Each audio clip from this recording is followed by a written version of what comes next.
presidente. Amigas, amigos, antes de leer el texto que escribí para esta ocasión tan importante, quiero transmitir mi pésame a las familiares, las víctimas del accidente ocurrido en un hotel en reparación aquí en La Habana. Un abrazo de todo corazón. Gracias, presidente. También mandar una felicitación a todas las madres de Cuba, las que están aquí en la isla y las que están afuera. Nuestro cariño. Presidente amigo Miguel Díaz-Canel, amigas, amigos todos, sin afán de exaltar el chauvinismo que casi todos los latinoamericanos llevamos dentro, se puede asegurar que Cuba fue durante casi 4 siglos la capital de América. Nadie que viniera de Europa a nuestro continente podía dejar de pasar por la isla más grande de las Antillas, y por muchas décadas Cuba fue la joya de la corona española. Desde tiempos remotos, Cuba y México, por la cercanía geográfica, la migración, la lengua, la música, el deporte, la cultura, la idiosincrasia y el cultivo de la caña, han mantenido relaciones de auténtica hermandad. Es posible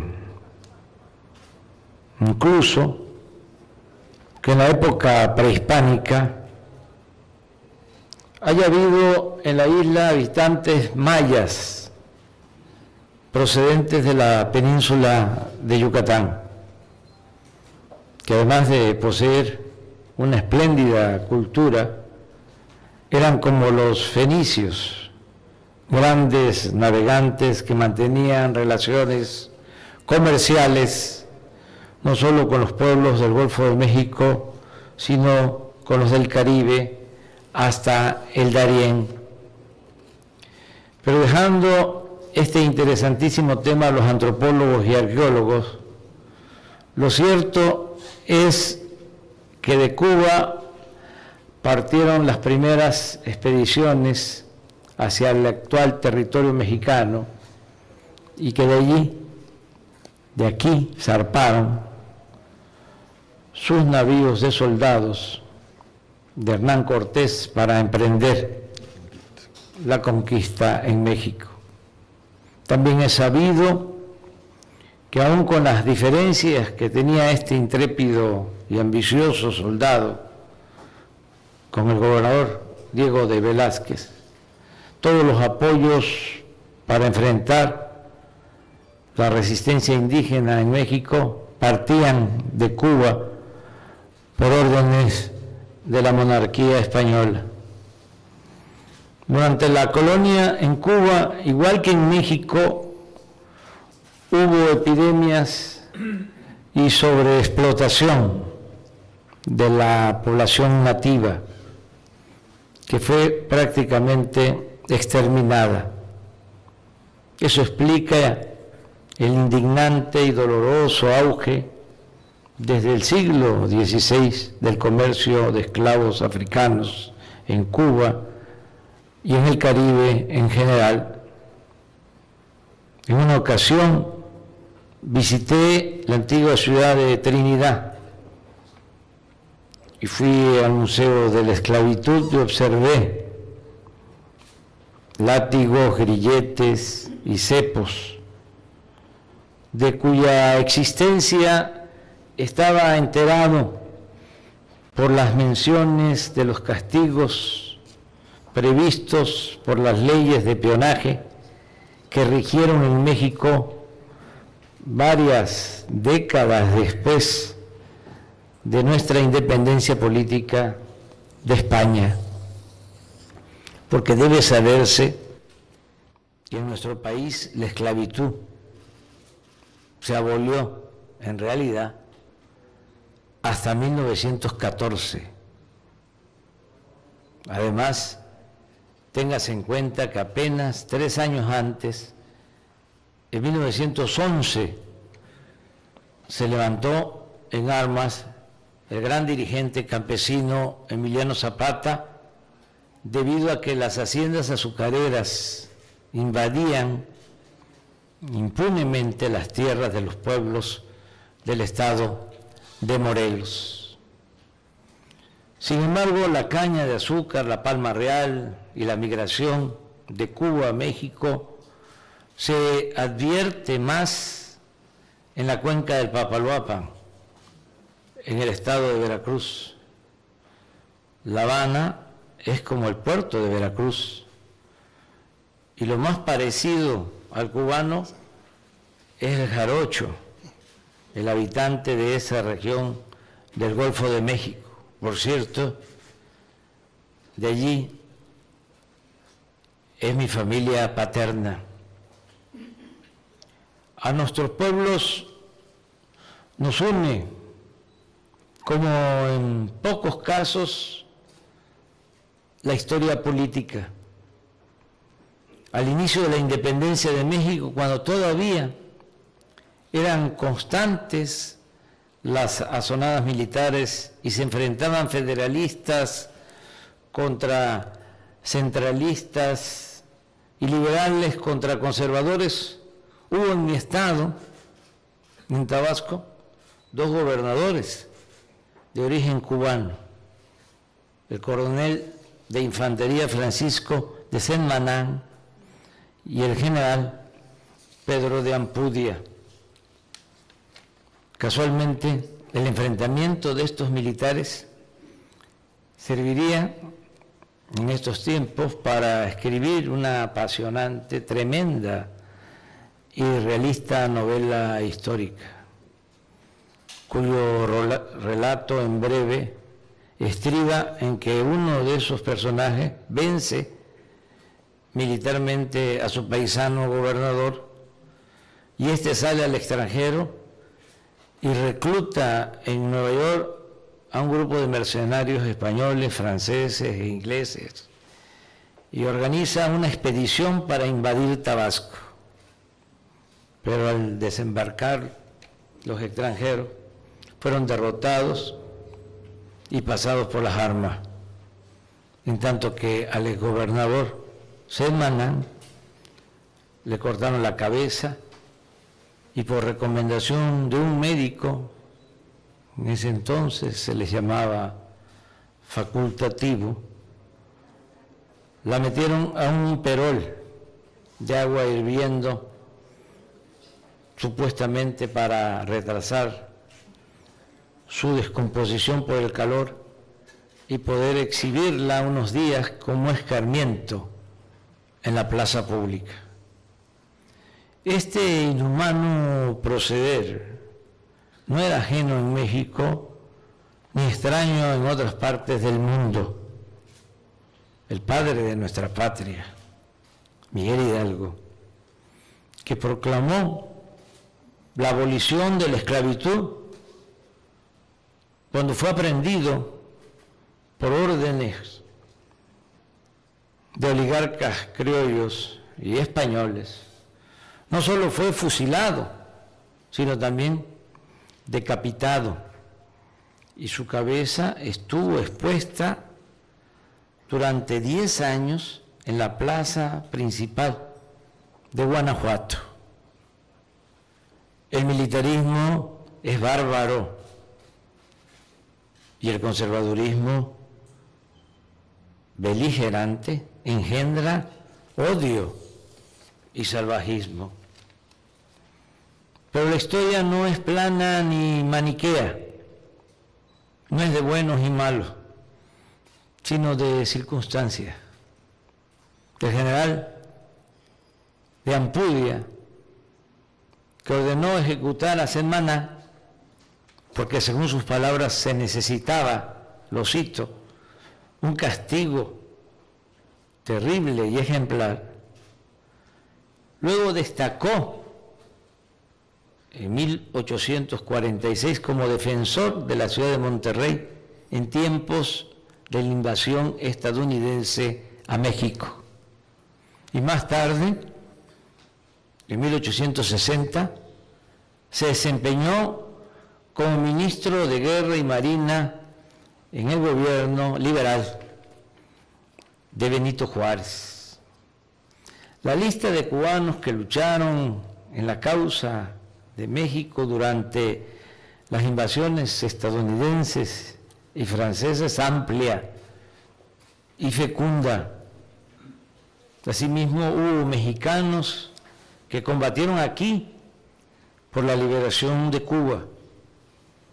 En los tiempos de Juárez, México fue la primera nación de América en respaldar la independencia de Cuba y en reconocer a Carlos Manuel de Céspedes, el presidente levantado en armas y padre de la patria cubana. ¿Y qué decir de los grandes servicios prestados a nuestro país por el cubano Pedro Santacilia, yerno del presidente Juárez y su principal confidente? Juárez, durante su exilio, estuvo aquí y en Nueva Orleans, donde conoció a quien más tarde se casaría con su hija Manuela. Era tanta la confianza de Juárez en su yerno que en los momentos más difíciles de la invasión francesa era Santa Cecilia quien cuidaba en Estados Unidos a la familia del defensor de nuestra república. Juárez le llamaba mi santa. Nadie recibió tantas cartas de Juárez como Santa Cecilia. Nadie como él compartió los momentos de mayor tristeza y felicidad del benemérito de las Américas. En medio de tantos gestos de hermandad política, es impensable que José Martí no se hubiera vinculado tan entrañablemente a nuestro país. El escritor y político cubano vivió en la Ciudad de México de 1875 a 1877. Allí escribió ensayo, poesía y entre muchas otras obras el famoso guión para teatro Amor, con amor se paga. Fue articulista del periódico El Federalista, vinculado al presidente liberal Sebastián Lerdo de Tejada. Y cuando éste fue derrocado por un movimiento militar encabezado por Porfirio Díaz, Martí salió de México y con la visión que únicamente los grandes poseen, escribió a su amigo Manuel Mercado que se iba, lo cito, porque un hombre se declaró por su exclusiva voluntad señor de hombres y con un poco de luz en la frente no se puede vivir donde mandan tiranos.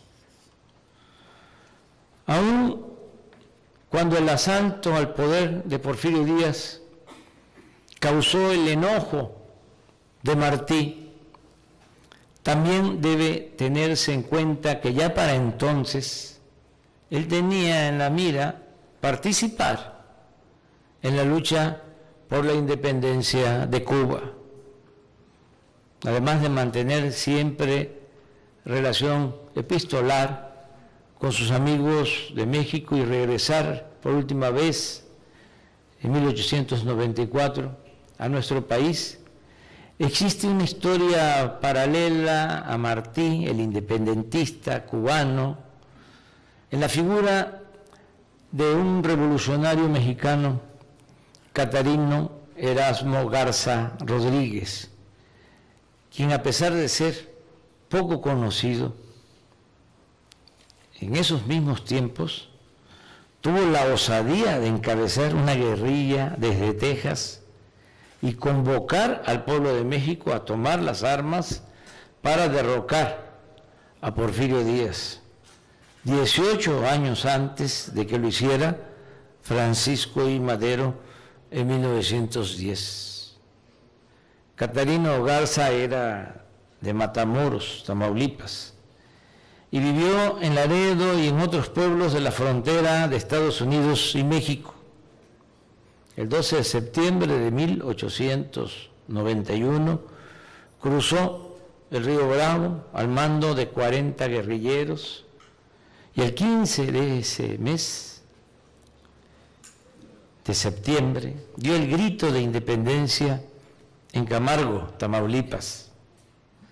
En una de sus proclamas para levantar al pueblo contra Porfirio Díaz, Catarino denunciaba antes que otros la grave injusticia del despojo de las tierras de las comunidades indígenas declaradas por el régimen como baldías para beneficiar a grandes latifundistas nacionales y extranjeros. Catarino era periodista y sus manifiestos eran constantes, profundos, bien escritos. Sin embargo, en el terreno militar fue poco lo que logró con su movimiento. Apenas reunió a unos 100 combatientes y de sus 4 incursiones al territorio de México solo se alzó con una victoria en el rancho de Las Tortillas, cerca de la población de Guerrero, Tamaulipas. Pero aún sin ganar muchas batallas, el desafío de este guerrillero causó un profundo malestar en la élite castrense mexicana, que en colaboración con el ejército de Estados Unidos y con los famosos Rangers de Texas, movilizaron a miles de soldados para sellar prácticamente la frontera y llevar a cabo una tenaz persecución pueblo por pueblo, rancho por rancho, en busca del jefe rebelde, de su pequeña tropa y de sus simpatizantes. En esas circunstancias, Catarino desaparece y en medio de conjeturas surge la leyenda y el inseparable corrido, que en un verso decía: ¿a dónde fue Catarino con sus planes pronunciados, con su lucha insurgente por el México americano? El misterio se aclaró cuando tiempo después se supo que Catarino apareció en Matina, un pueblo de la costa del Atlántico de Costa Rica. Antes estuvo escondido aquí, en La Habana, protegido por sus hermanos masones independentistas. En esos tiempos, Costa Rica fue el país de los encuentros y el territorio ideal para preparar guerrillas y desembarcos en los más importantes revolucionarios de América Latina y el Caribe. El presidente de Costa Rica, Rafael Iglesias Castro, era un liberal tolerante y respetuoso del derecho de asilo. De allí que líderes y caudillos militares preparaban en la capital costarricense la independencia de Cuba, la integración de los países centroamericanos y la reconstitución de la Gran Colombia, proyectos celebrados bajo palabra de honor, en los cuales también existía el compromiso de apoyar a Catarino en el derrocamiento del dictador de México. En ese ambiente de fraternidad, Catarino estrechó relaciones con cubanos, colombianos y centroamericanos. En Costa Rica había alrededor de 500 refugiados cubanos, el más destacado de los cuales era Antonio Maceo, el general que junto a Máximo Gómez luchaba por la independencia de Cuba y era considerado una amenaza por el gobierno colonial español. La figura de Maceo no pasaba inadvertida en Costa Rica. El mismo Rubén Darío, gran poeta nicaragüense, relata que un día, lo cito, vio salir de un hotel acompañado de una mujer muy blanca y de cuerpo fino, española, a un hombre grande y elegante. Era Antonio Maceo. Su trato era culto, su inteligencia vivaz y rápida. Fue un varón de ébano. Maceo era imprescindible para el triunfo del movimiento de liberación de Cuba. La dupla que formaba con Máximo Gómez era la principal preocupación de la monarquía peninsular. De ellos dependía en mucho que España perdiera su último bastión importante en el continente. De eso se deriva la temeraria frase, cito, la guerra de Cuba solo es cuestión de 2 balazos felices contra Maceo y Gómez. Pero así como sus enemigos buscaban eliminar a Maceo, el titán de bronce, había otros que lo consideraban indispensable. Así pensaba José Martí, el personaje más inteligente y abnegado en la lucha por la independencia de Cuba. A pesar de las diferencias, Martí mostró una patriótica humildad en su relación con los generales Máximo Gómez y Antonio Maceo. Esto explica por qué Martí fue 2 veces a Costa Rica a ver a Maceo. Más tarde, en noviembre de 1894, luego del atentado en Costa Rica contra Maceo, Martí escribió desde Nueva York, con su inigualable prosa, un artículo en el que decía: use el gobierno español cuantos asesinos le plazca, que el general Maceo y sus compañeros estarán a su tiempo, de todos modos, en el puesto de honor y sacrificio que la patria les designe. Nada pueden los asesinos contra los defensores de la libertad. La puñalada infame que hiere la revolución, hiere al héroe de los que pretenden sofocar con el crimen inicuo la aspiración de un pueblo. En rigor, herir a Maceo era herir el corazón de Cuba. Aunque Catarino conocía a Maceo, finalmente optó por vincularse al general radical colombiano Avelino Rosas y con su hombre de confianza, el periodista y escritor Francisco Pereira Castro. En esa época, entre otros colombianos, conspiraba en Costa Rica el célebre general Rafael Uribe, también amigo de Maceo, y quien inspiró a Gabriel García Márquez para crear el personaje del coronel Aureliano Buendía en su célebre novela 100 años de soledad.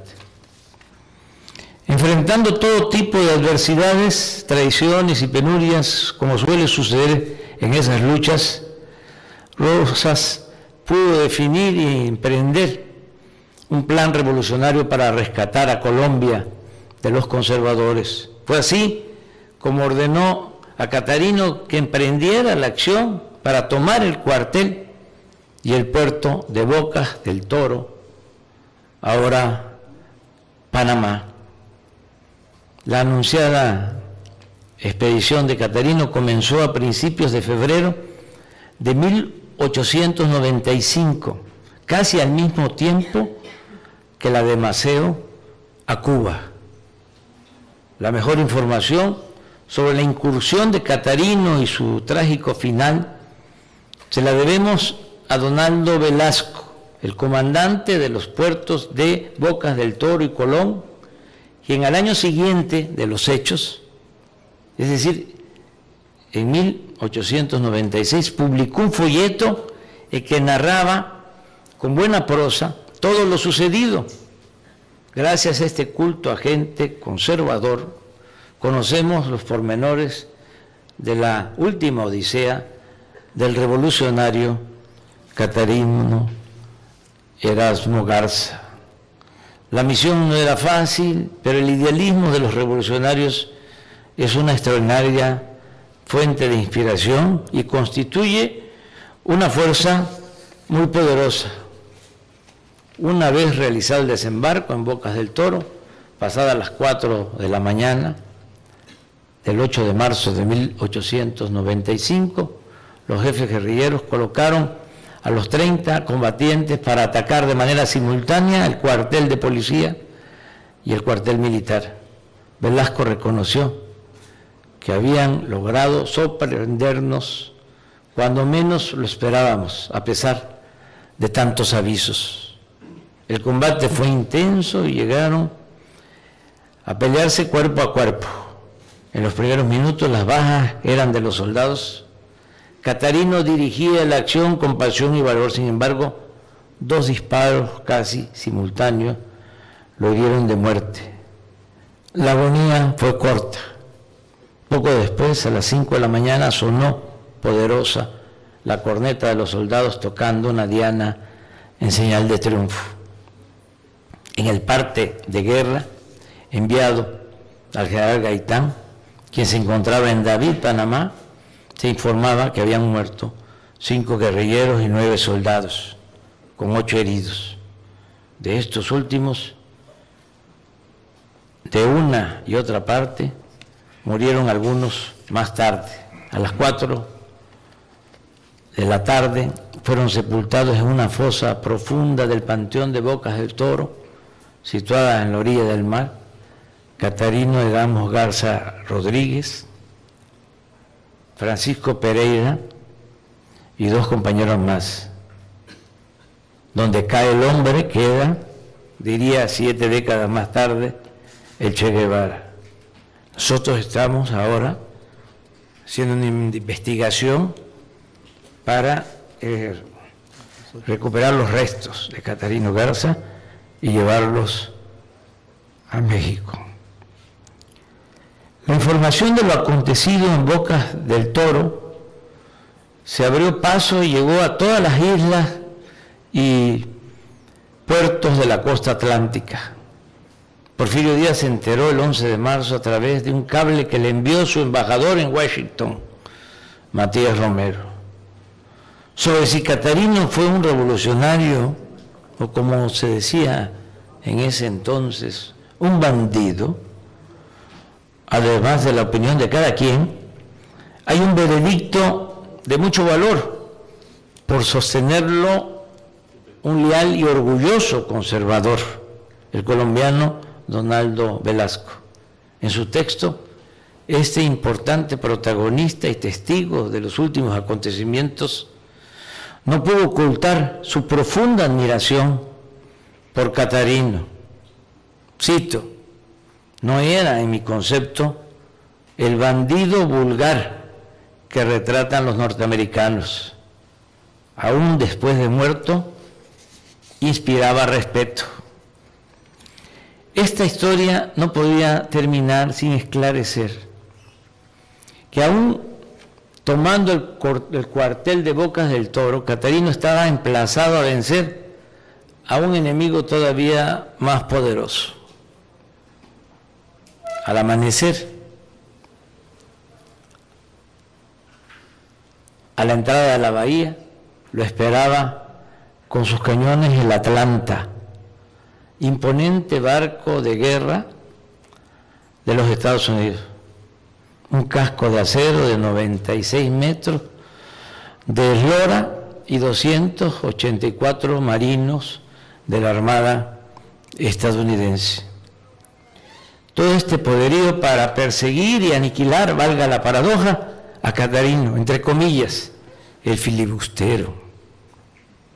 Eran los tiempos en que los estadounidenses habían decidido convertirse en dueños del continente y definían lo que consideraban su espacio físico vital para luego emprender la conquista del mundo. Estaba en su apogeo las anexiones, las independencias a modo, la creación de nuevos países, los estados libres asociados, los protectorados, las bases militares, los desembarcos e invasiones para poner y quitar gobernantes a su antojo. No sabemos si por la falsedad del comandante o por decisión del mando supremo en Washington, pues los tripulantes del Atlanta no tuvieron necesidad de intervenir. La Armada de Estados Unidos certificó que se había realizado, cito, un desembarco en Bocas del Toro, Colombia, el 8 de marzo de 1895 para proteger vidas norteamericanas y propiedades amenazadas por una revuelta del Partido Liberal y de la actividad de filibusteros. Los marines fueron incluso condecorados. En un recuento somero y en homenaje a los hombres de ideales revolucionarios, el mismo año que cayeron Catarino y Pereira, dejó de existir Martí. A Maceo lo asesinaron en 1896, a Rosas en 1901. Tal ha sido también el destino de muchos héroes anónimos, olvidados pero benditos, y de otros que seguirán surgiendo, porque la lucha por la dignidad y la libertad de los pueblos es una historia sin fin. Aun cuando mi texto ya es muy extenso, ¿verdad, Beatriz? Les ofrezco disculpas. No podía dejar de mencionar en nuestra cercana relación, presidente, el papel tan destacado y digno de Manuel Márquez Sterling, embajador de Cuba en México, durante el golpe de Estado, encarcelamiento y asesinato del presidente Francisco I. Madero y del vicepresidente José María Pino Suárez.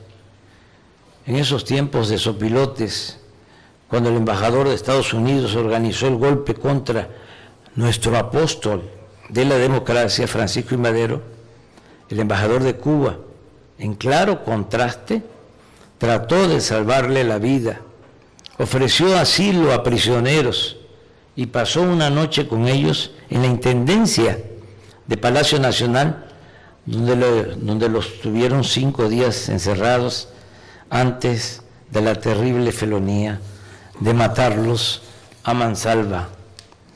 Cuenta en su libro Márquez Stern que mi paisano, el vicepresidente José María Pino Suárez, en esa visita solidaria, le confesó en forma profética lo siguiente: nuestra renuncia impuesta provoca la revolución. Asesinarnos equivale a decretar la anarquía. Yo no creo, como el señor Madero, que el pueblo derroque a los traidores para rescatar a su legítimo mandatario. Lo que el pueblo no consentirá es que nos fusilen. Carece de la educación cívica necesaria para lo primero, le sobra coraje y pujanza para lo segundo. Y así fue, el 22 de febrero de 1913, a medianoche, son cobardemente asesinados el presidente y el vicepresidente legal y legítimamente electos por el pueblo de México. A partir de entonces empieza a cumplirse el vaticinio de José María Pino Suárez. Apenas los mataron, se desató con furia la revolución.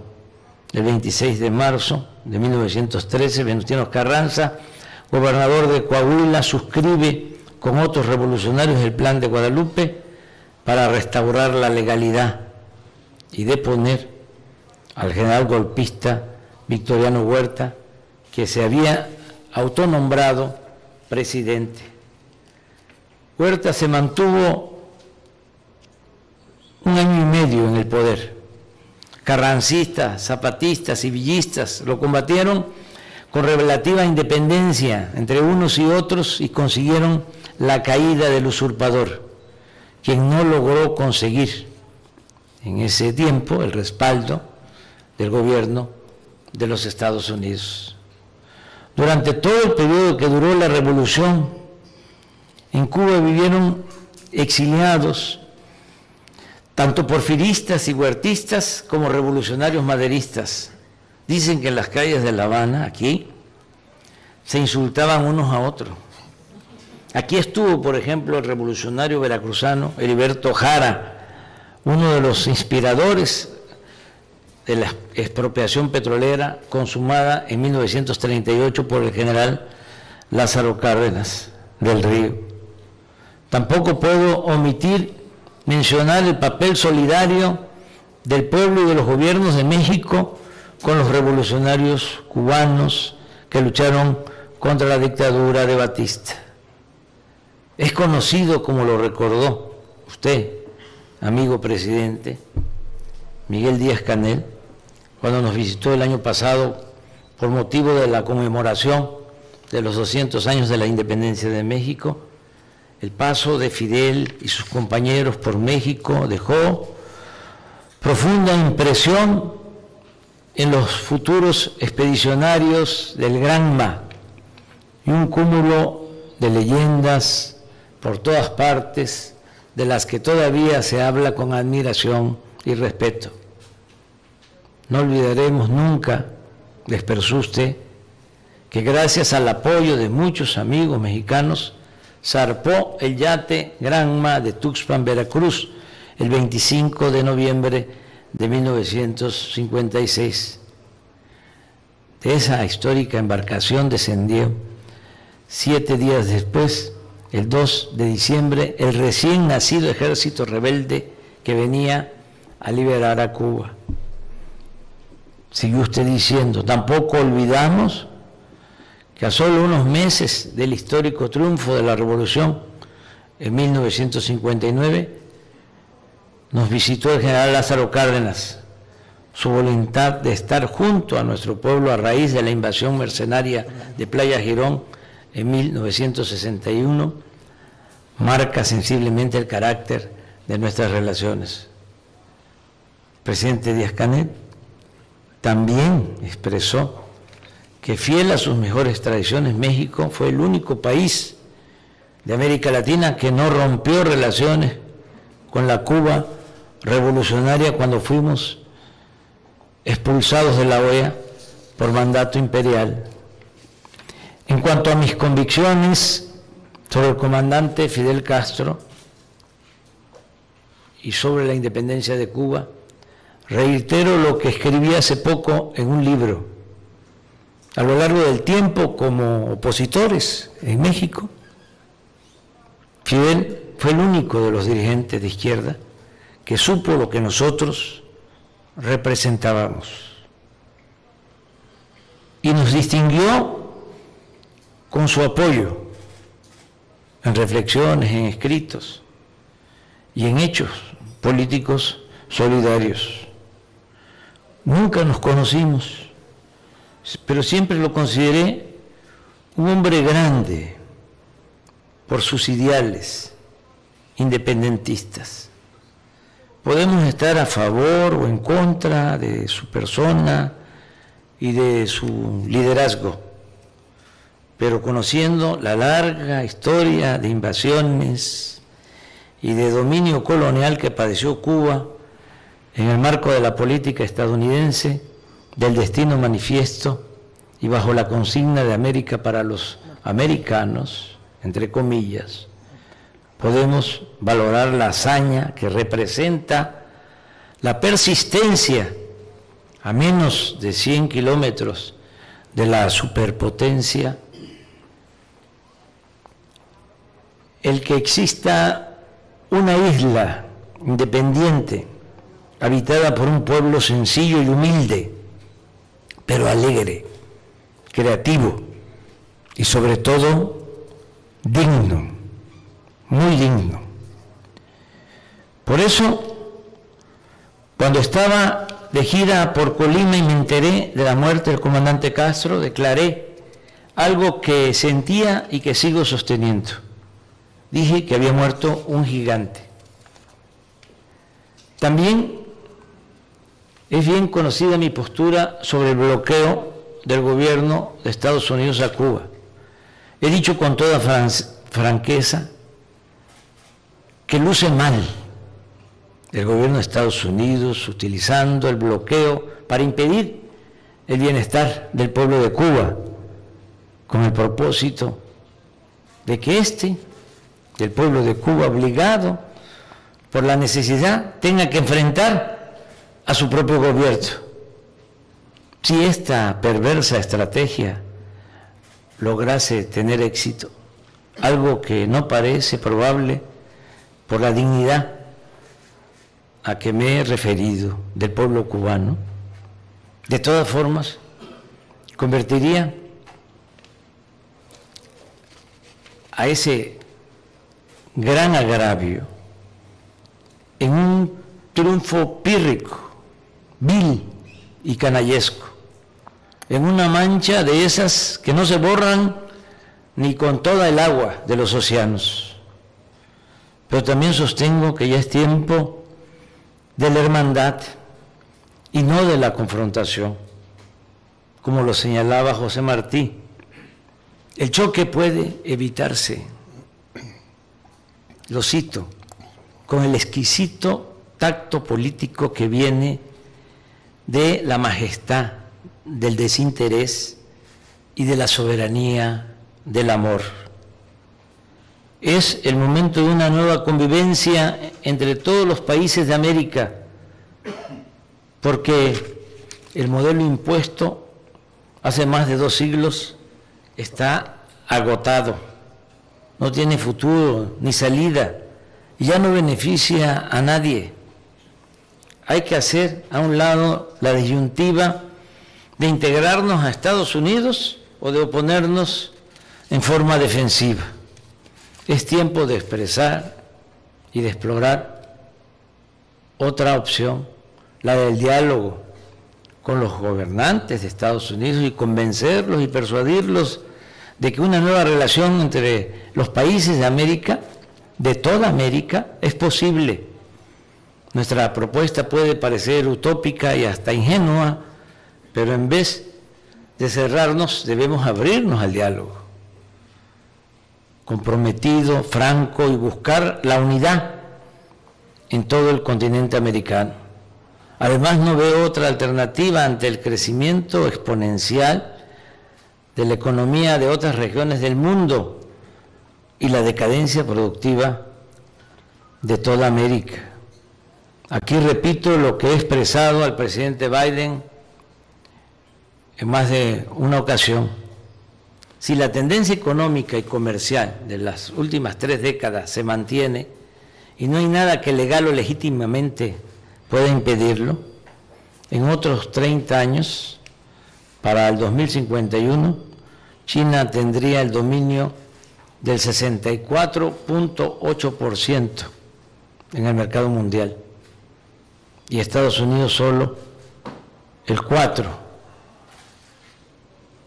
y hasta el 10%, lo cual, insisto, sería una desproporción económica y comercial que resultaría inaceptable para Washington y que mantendría viva la tentación de apostar a resolver esa disparidad con el uso de la fuerza, lo cual sería un peligro para todo el mundo. Estoy consciente de que se trata de un asunto complejo que requiere de una nueva visión política y económica. La propuesta es, ni más ni menos, construir algo semejante a la Unión Europea, pero apegado a nuestra historia, a nuestra realidad y a nuestras identidades. En ese espíritu no debe descartarse la sustitución de la OEA por un organismo verdaderamente autónomo, no lacayo de nadie, sino mediador a petición y aceptación de las partes en conflictos en asuntos de derechos humanos y de democracia. Aunque lo aquí planteado puede parecer un sueño, debe considerarse que sin horizonte de los ideales no se llega a ningún lado y que en consecuencia vale la pena intentarlo. Es una gran tarea para buenos diplomáticos y políticos como los que afortunadamente existen en todos los países de nuestro continente. Por nuestra parte, creemos que la integración con respeto a las soberanías y formas de gobierno y la buena aplicación de un tratado para el desarrollo económico y comercial nos conviene a todos y que en ello nadie pierde. Sería, por el contrario, la salida más eficaz y responsable frente a la fuerte competencia que existe, que se acrecentará con el tiempo y que si no hacemos nada para unirnos, fortalecernos y salir victoriosos en buena lid, llevará de manera inevitable al declive de todas las Américas. Amigas y amigos cubanos, estimado presidente Díaz-Canel, termino ahora sí con 2 breves reflexiones. Con todo respeto a la soberanía y a la independencia de Cuba, les expongo que seguiré insistiendo para buscar como primer paso que Estados Unidos levante el bloqueo a esta nación hermana para iniciar el restablecimiento de las relaciones de cooperación y amistad entre los pueblos de las 2 naciones. Por ello, insistiré con el presidente Biden en que no se excluya a ningún país de América en la cumbre del mes próximo a celebrarse en Los Ángeles, California, y que las autoridades de cada país decidan libremente si asisten o no a dicho encuentro, pero que nadie excluya a nadie. Finalmente, muchas gracias por la distinción al entregarme la orden José Martí, a quien, como ha quedado de manifiesto, respeto y admiro, como admiro y respeto a Simón Bolívar y a nuestro gran presidente Benito Juárez. Gracias al generoso, solidario y ejemplar pueblo de Cuba. A título personal, sostengo que yo nunca he apostado, no apuesto ni apostaré al fracaso de la Revolución Cubana, a su legado de justicia y a sus lecciones de independencia y dignidad. Yo nunca voy a participar con golpistas que conspiran contra los ideales de igualdad y fraternidad universal. El retroceso es decadencia y desolación. Es asunto de poder y no de humanidad. Prefiero seguir manteniendo la esperanza de que la revolución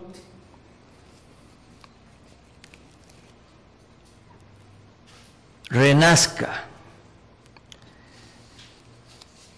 En la revolución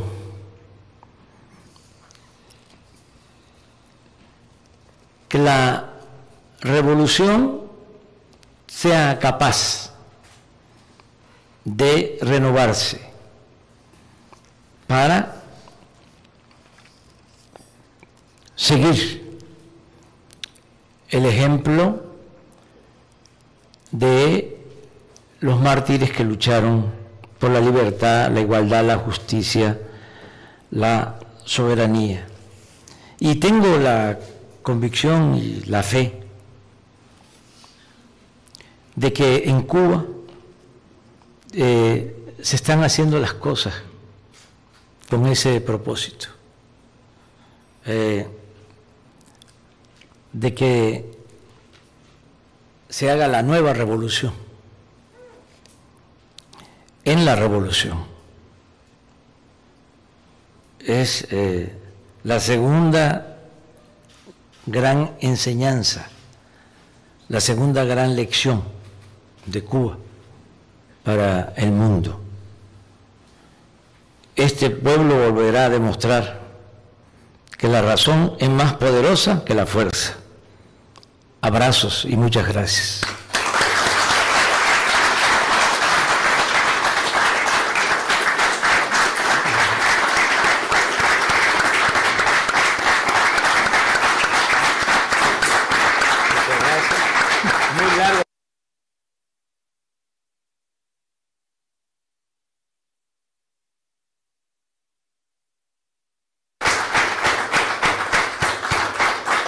Bueno, me corresponde a mí cerrar este encuentro que será memorable para todos nosotros. Ante todo, buenas tardes. Y quiero expresar nuestro más profundo reconocimiento a las madres cubanas, aun cuando estamos viviendo un momento de dolor y luto en nuestro país. Quiero agradecerle al presidente Andrés Manuel López Obrador por esta visita a Cuba en los tiempos tan convulsos que vivimos. Nuestro pueblo, presidente, amigo, lo recibe con gran cariño, respeto y la admiración que se ha ganado usted por sus generosas expresiones y gestos hacia Cuba. Y agradecemos además las condolencias a nuestro pueblo ante los hechos que hemos vivido en los últimos días. Las relaciones entre México y Cuba son así, como usted las ha expresado. Son históricas y entrañables. Y usted aquí ha dado una lección de cómo en la propia historia entre México y Cuba se encuentran las razones para justificar, para alimentar, para continuar engrandeciendo esas relaciones, y precisamente con esos propósitos se ha estado desarrollando esta visita que confirma el carácter de estos lazos y abre un camino para su avance y profundización. En esta visita hemos firmado una declaración que consolida una nueva etapa en la relación bilateral entre México y Cuba. Nuestros titulares de salud rubricaron un acuerdo de cooperación que facilita aprovechar todas las potencialidades sanitarias, científicas, de esfuerzos conjuntos y voluntades que entre nuestros dos países podemos desarrollar en el campo de la salud para beneficio de nuestros pueblos en esta noble área. Hemos tratado también importantes temas de la agenda bilateral, de nuestras relaciones bilaterales, pero hemos abordado también los temas de la agenda regional y los temas internacionales. Le he agradecido al presidente López Obrador su posición firme, como lo ha manifestado en sus palabras, de rechazo al bloqueo genocida impuesto por el gobierno de los Estados Unidos a nuestro país en el ámbito comercial, económico y financiero, y además al recrudecimiento que tiene ese bloqueo en los momentos actuales. La declaración que adoptamos reconoce el compromiso de ambas naciones con la proclama de América Latina y el Caribe como zona de paz, que fue creada en una cumbre de la CELAC aquí en La Habana, y el respeto que ambas naciones profesamos hacia el derecho internacional. Expresé también a nuestro amigo presidente López Obrador el aprecio y reconocimiento por su papel a favor de la integración de nuestra América, demostrando la encomiable labor de México al frente de la presidencia pro tempore de la CELAC el pasado año y su defensa del respeto pleno a la soberanía e integridad de los estados, tal como proclamó siempre Benito Juárez. En ese sentido, coincidimos en lo improcedente de las exclusiones injustificadas de países de nuestra región de los eventos hemisféricos, como parece que ocurrirá en lo que ya podría llamarse la supuestamente Cumbre de las Américas, entre comillas. Como ha expresado el presidente López Obrador, las relaciones hemisféricas deben cambiar profundamente.